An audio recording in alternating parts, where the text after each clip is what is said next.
Assalamualaikum Bu Marlin. Waalaikumsalam warahmatullahi wabarakatuh. Apa kabarnya hari ini? Alhamdulillah sehat. Dina sehat? Alhamdulillah sehat. Terima kasih ya Ibu Marlin ya sudah meluangkan waktu untuk saya. Oke, siap. Pada hari ini saya ingin mewawancarai Bu Marlin ini terkait dengan pimpinan sekolah kita ya. Jadi dalam hal ini saya ingin menanyakan beberapa pertanyaan terkait dengan dilema etika dalam pengambilan keputusan. Bu Marlin ada waktu hari ini nih? Insya Allah tersedia untuk Bu Tina disediakan waktu. Alhamdulillah, terima kasih ya Bu Marlin. Baik, kita mulai pertanyaan pertama ini Bu Marlin terkait dengan pengambilan keputusan ya. Jadi selama ini bagaimana kira-kira Ibu dalam mengidentifikasi kasus-kasus yang merupakan dilema etika atau apakah itu sebuah bujukan moral? Baik Bu Tina, bagaimana taktik kita ya, strategi kita atau langkah-langkah kita dalam menghadapi dilema etika maupun bujukan moral di sekolah kita. Tentu melalui pengamatan yang tajam dulu ya, supaya tidak terjadi salah langkah. Jadi kita amati, kemudian kita catat, setelah itu baru kita kelompokkan.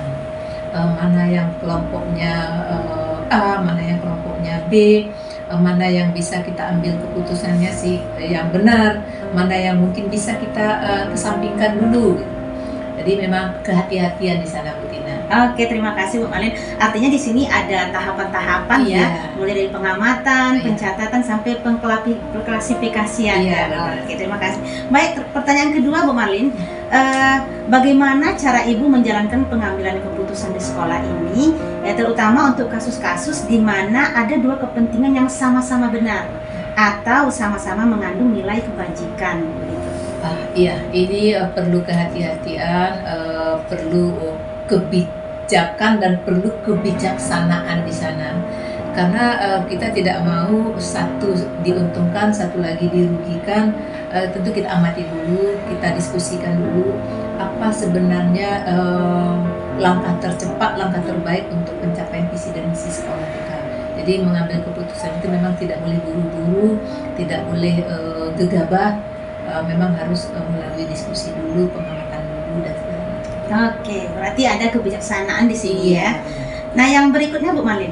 Nah, langkah-langkah atau prosedur seperti apa yang biasa Ibu lakukan selama ini?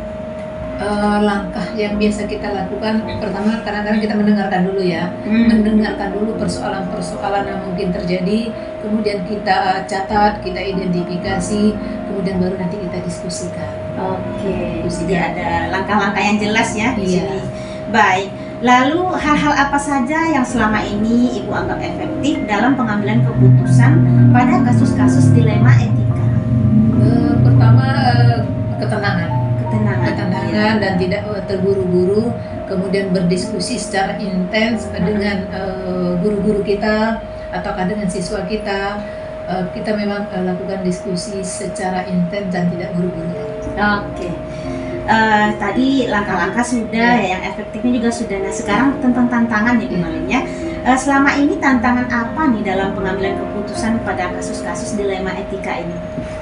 Tantangannya sebenarnya kalau kita kaji tantangannya tidak banyak ya, karena guru-guru kita semuanya rata-rata sudah hebat semua gitu, sudah paham semua dengan tata aturan etika yang terjadi di sekolah kita, sudah kemandirian guru-guru kita sudah sangat tinggi. Jadi kalau kita katakan tantangannya itu apa, mungkin tantangan yang ada sekarang ini adalah pada diri kepala sekolah itu sendiri. Kenapa?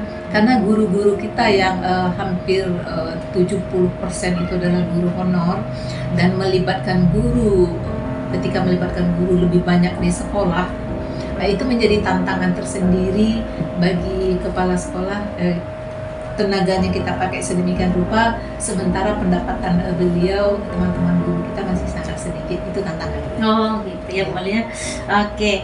Nah, selanjutnya nih Bu Marlin, apakah Ibu punya jadwal khusus atau tata kala dalam penyelesaian kasus dilema etika ini? Kemudian atau misalnya ini menyelesaikannya langsung di tempat atau memiliki sebuah jadwal untuk menyelesaikannya, baik itu dalam bentuk prosedur ataupun dalam bentuk lain yang Ibu biasa jalankan? Iya, dua-duanya biasanya terjadi. Dua-duanya bisa terjadi, bisa diselesaikan di tempat.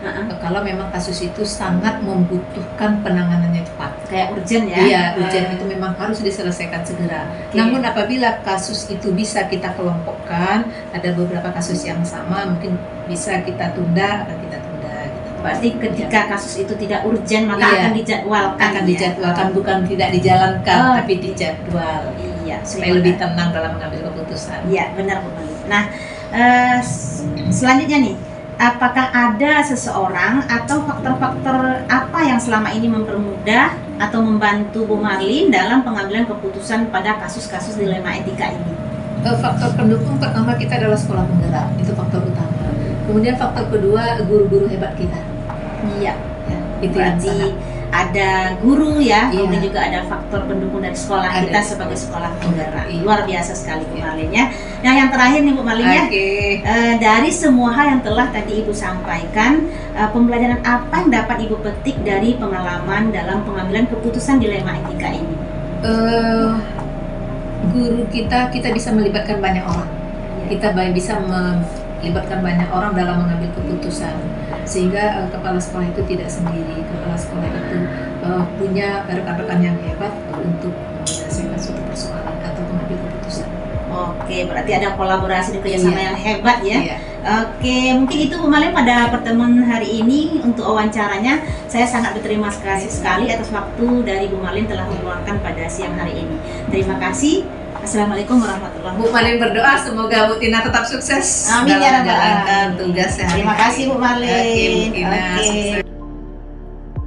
Assalamualaikum Bapak. Waalaikumsalam warahmatullahi wabarakatuh. Perkenalkan saya Dewi Kartina dari SMP Pembangunan. Bermaksud ingin berwawancara dengan Bapak. Apakah Bapak hari ini ada waktu? Ya, silakan. Oke. Pertama saya ingin tahu dulu Pak dengan Bapak. Tentunya boleh Bapak memperkenalkan diri sebentar. Baik Bu, terima kasih.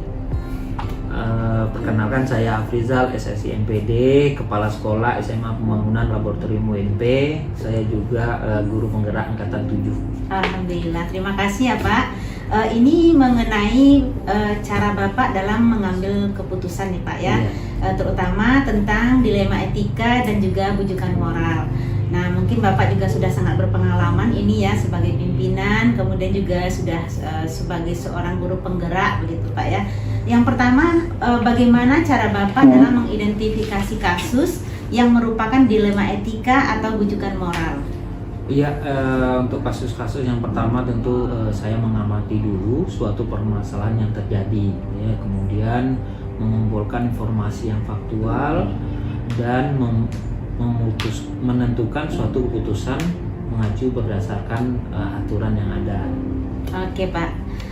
Dalam hal pengambilan keputusan di sekolah ini Pak ya, terutama kasus-kasus dilema etika yang ada di sana kepentingan sama-sama benar dan juga ada mengandung nilai kebajikan. Nah, bagaimana cara Bapak menjalankan pengambilan keputusan tersebut? Ya, dalam pengambilan keputusan tentunya harus selalu dikembalikan semuanya pada aturan tadi, aturan yang berlaku. Kemudian setiap pengambilan keputusan saya selalu menjalin hubungan dengan rekan sejawat, apakah itu wakil kepala sekolah gitu, kemudian majelis guru, kemudian termasuk siswa-siswa kita gitu. Kemudian memastikan bahwa keputusan tersebut memang benar-benar dipahami, karena selalu ada alasan kalau misalnya dalam pengambilan keputusan itu dibalik itu tentu suatu kejadian tentu ada gitu. Oke Pak, artinya di sini berbagai kolaborasi Bapak terapkan ya. Iya. Dalam hal langkah-langkah dan ataupun prosedur Pak, bagaimana prosedur atau langkah-langkah yang Bapak ambil selama ini dalam pengambilan keputusan dilema etika? Iya, prosedur yang saya lakukan itu pertama saya akan mencari informasi terlebih dahulu, kemudian saya akan datang ke lapangan untuk turun langsung untuk mewawancarai dari berbagai pihak.